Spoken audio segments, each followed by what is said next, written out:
ఆచార్య పుల్లెల సుప్రసన్న గారి సహృదయ చక్రం 15వ భాగం.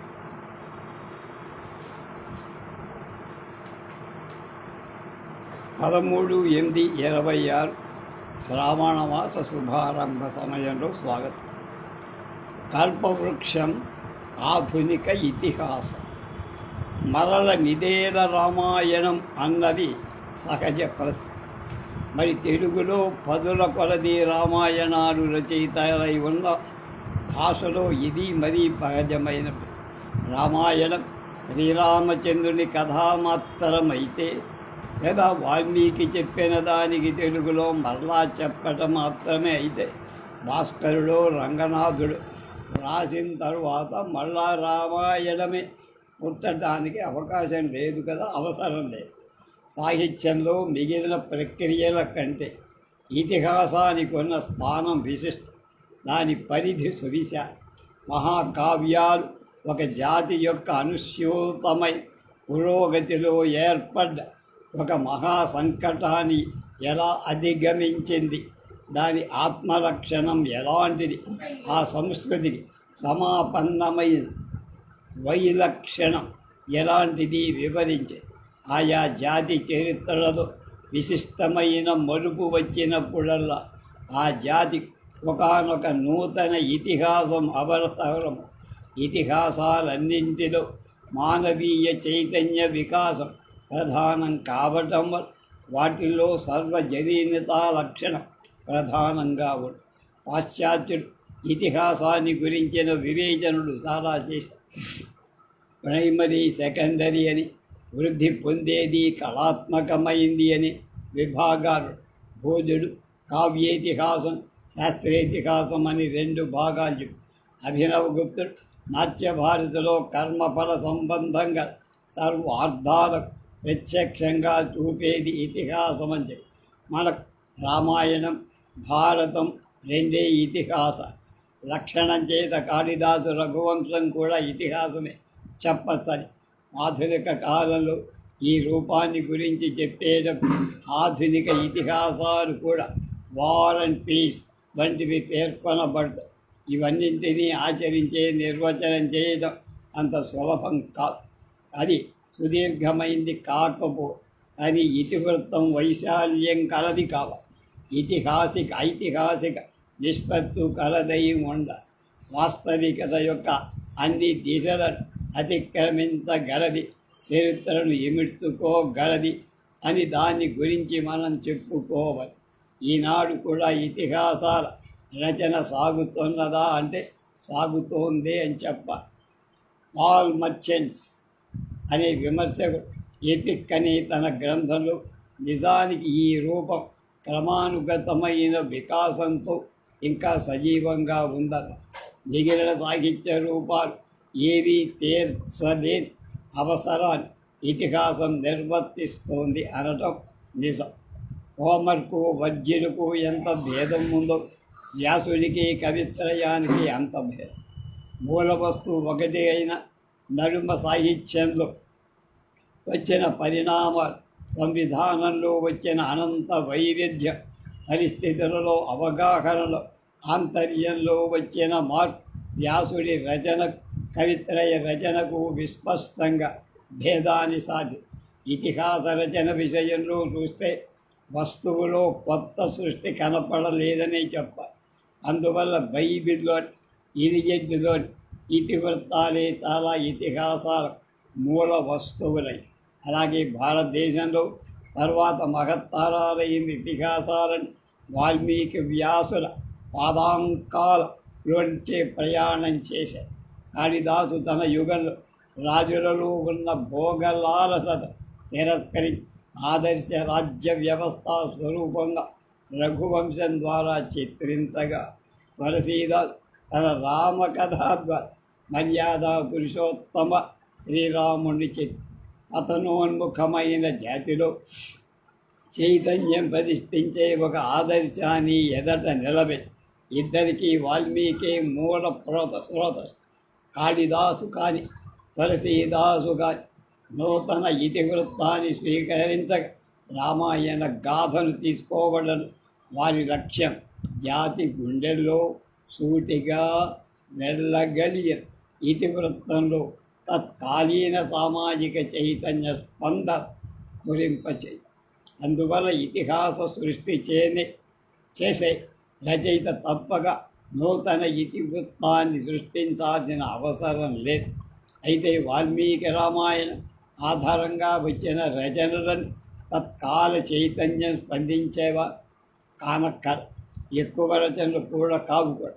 వాల్మీకి రామాయణం సౌందర్యాన్ని భాస్కరుడు మార్గ కవితా పద్ధతిలో ప్రదర్శింపగా రంగనాథుడు దేశీ మార్గంలో తర్వాత రచనల్ని వాల్మీకిని తెలుగులో తెచ్చే ప్రయత్నం చేసినవే. కానీ రామాయణ ఆధారం ఆధునిక చైతన్యం స్పందించే తలంపులు రాసినవు కావు. మరికొందరు వైయక్తిక జీవనమోక్షదాయకంగా రచనను భావి.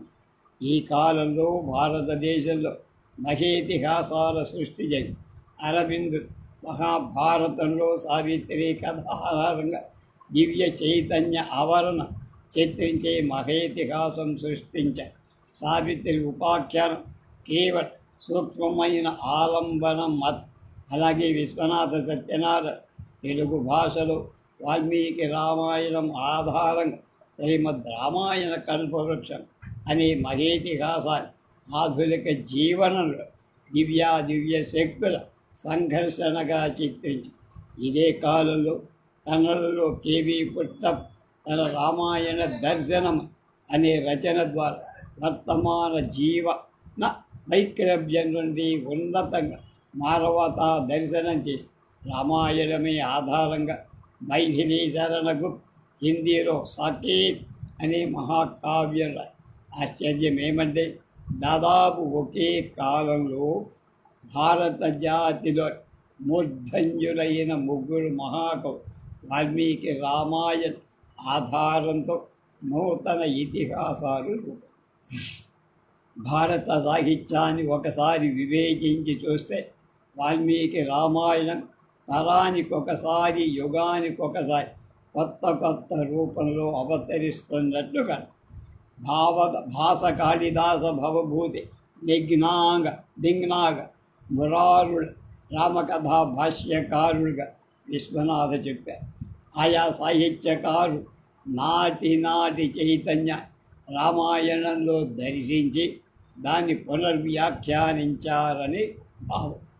కంబర్, తులసీద తర్వాత రామాయణాదు ఆధ్యాత్మ ఆనందరామాయణ మరో విధమైన వైలక్ష్యం కోసం వచ్చాయి. పారతంత్రంలో ఉన్న జాతి అవమానాన్ని ఎంతకాలం అనుభవిస్తుంది? దేశ పూర్వ వైభవంతా అడుగంటిపోయి ఆనాటి పరిస్థితి లోపల ప్రజ్వరిల్లే ఆత్మాభిమానం ఇంద్రాది దిక్పాలు మహావిష్ణువుతో అవతరించమని చెప్పేవేళ వ్యంగ్యంగా మనకు స్ఫురిస్తూనే ఉంటుంది. కల్పవృక్షంలో ఈ ఘట్టంలో ఈ లక్షణం ఉండటానికి కవి మనస్సులో ప్రజ్వరిల్లిన ఆవేదన ఆత్మాభిమానం. అందువని విశ్వనాథ కవి ప్రతిభలో ముండును కావ్యగత శతాంశములయన్ 90 అయిన పశ్చిమ మతంబుల రసము 1000 రెట్లు గొప్ప నవ కథాధృతిని మించి. అందువల్ల నవకథ కన్నా వైశాల్యం కలిగి క్యాన్వాసునే తీసుకొని నూతన వర్ణ విన్యాసం చేయటం గొప్పగా. అందువల్ల విశ్వనాథ రామాయణాన్ని కల్పవృక్షంగా భావించాడు. కల్పవృక్షం మిగతా వృక్షాల్లాగా ఒక విధమైన ఫలాన్ని ఇవ్వదు. రామాయణ కల్పవృక్షంలాగా ఏ యుగంలోని కవిగా సమష్టి యుగ చైతన్యాన్ని దర్శింపతరిస్తే ఆ దర్శనం కలుగు. దాని యొక్క విశ్వజనీయత విశ్వనాథ్ భారతీయ రాజుల దాస్యమే కాదు, భారతీయ రాజకీయ దాస్యమే కాదు, ఎక్కువ ఆవేదన కలిగి వారి సాంస్కృతిక దాస్యం. వైదిక కాలం నుంచి వస్తున్న జాతి మహోన్నతమై జాతీయ చైతన్య శక్తి విఖండితమై అప్పుడప్పుడే నాగరికమై వైజ్ఞానిక పారిశ్రామిక అభివృద్ధి కారణంగా సత్వం సంపాదించుకున్న ఖ్యాతి మానసికంగా మనను పరిపాలించ ఈ రామాయణ సాక్షాత్కారం చేసుకొని మళ్ళీ ఆత్మదర్శనం తిరిగి ఉజ్వలంగా ప్రకాశించాలని విశ్వనాథ తాత్వికుడు. వాల్మీకి రామాయణం కేవలం వర్తమాన సంఘర్షణ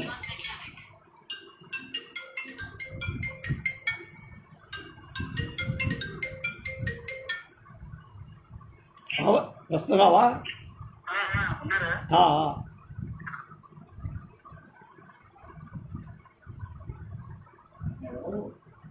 పవన్ మానవ జీవనం అందుకోదగిన ఉన్నత లక్ష్యాలను కూడా మానవుడి భౌతిక మానసిక ఆధ్యాత్మిక వేదనను ప్రతిఫలింపజేసే ఉజ్వల ఆదర్శాలను సజీవంగా ప్రతిఫలింపజేసే ఆయన చిత్రించిన రాక్షసులు కేవలం వికారు అనాగరికులు కురూరులు వారికి గొప్ప నాగరికత ఉంది.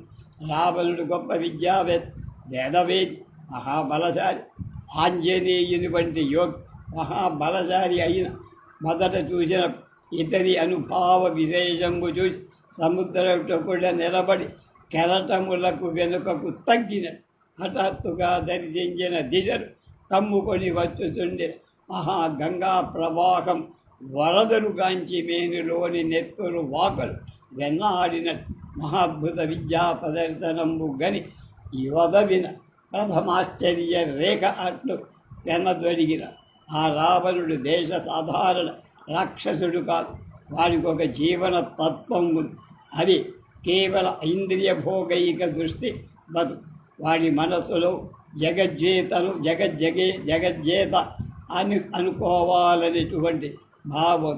అమ్మా దేహమనుంది ఎత్తవకు దుఃఖారామమన్పి అనిన విరాగ భావం గల ఏ ధనుజన్వధించిన విషాదం పొందగల ఆత్మమర్యాద గల యోగిగా రామాయణమనే ప్రపంచంలో ప్రతి పాత్రకు తెలిసో తెలియం తానే గమ్యమై ధ్యేయమై పరమాత్మగా మూడు అంతరాలను సాక్షాత్కరి. పూర్వ రామాయణాలు ఈ రామాయణానికి ఉన్న అంతరం ఇక్కడ ఏదో ఒక పార్శ్వమే చిత్రితమై విశ్వనాథ రామాయణ సృష్టి సర్వతోముఖ. అందువల్లనే తన దాకా వచ్చిన వేదాంత దర్శనాలు ఆగమాలు శైవ వైష్ణవ శక్తాది మతాలు ఆధునిక మానసిక విజ్ఞాన శాస్త్రాలు మొదలై ఆయనకు తాత్విక భూమి కల్పి ఇతిహాస నిర్మాణంలో వాల్మీకి తర్వాత ఇవాళ దాకా వచ్చిన మహాకవుల కావ్యశిల్ప మర్యాద పాశ్చాత్య రచయిత ఆధునిక సాహిత్య సంవిధానంలో మెలకువ ఈ కల్పవృక్ష రూపంలో రామాయణాన్ని నిర్మాణాత్మక పునరచన దోహదం చేశాయి. ఈ పృష్ఠభూమితో అంటే బ్యాక్గ్రౌండ్తో ఆయన ఆధునిక ఇతిహాసం అనే కల్పవృక్ష రామాయణం రచించాడు, మహాప్రారంభం చేశాడు. మిగతా విషయాలు రేపుతో